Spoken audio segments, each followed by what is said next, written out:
A radical willingness to risk, sacrifice, suffer is the only authentic ministry. Because Jesus said that you, if you're serious about him, will suffer. Not may suffer, will suffer. If anyone would come after me, let him deny himself and take up his cross and follow me. If they call the master of the house Beelzebul, how much more will they malign those of his household? It's a given. A servant is not above his master. If they persecuted me, they will persecute you. Did they persecute him? You will be persecuted. They will lay their hands on you, persecute you, delivering you up to the synagogues and prisons. You will be brought before kings and governors for my sake. You will be delivered up even by parents and brothers and relatives and friends, and some of you they will put to death.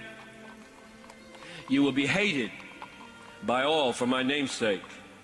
Not a hair of your head will perish. By your endurance you will gain your lives. Romans.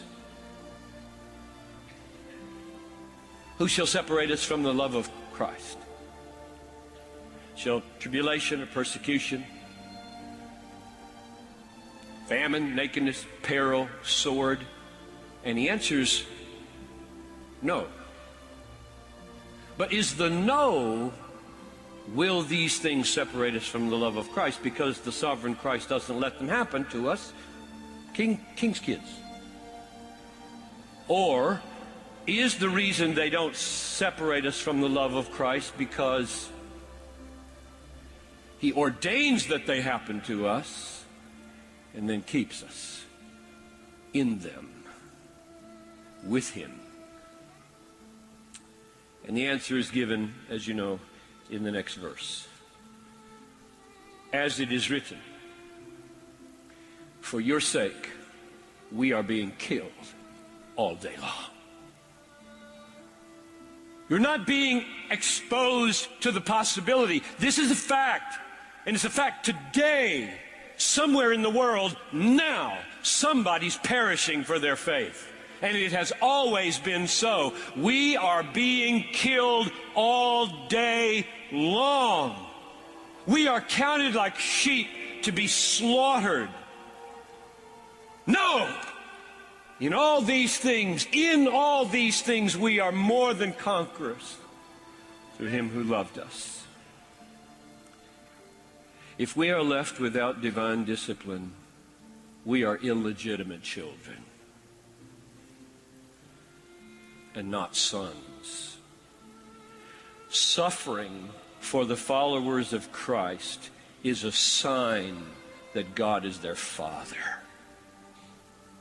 Norman Anderson, Sir Norman Anderson, supported the International Fellowship of Evangelical Students for 60 years. He was a professor at the University of London, head of the Advanced Legal Institute, and he got old. All three of his children died as young adults. His wife at the end was so demented that she didn't recognize him anymore. And he did one last interview, and he was asked this question. When you look back over your life and reflect on the fact that you have lost all your three children, and how your wife of 60 years no longer recognizes you, you ever ask the question, why me? He answered, no. I've never asked that question. Why me?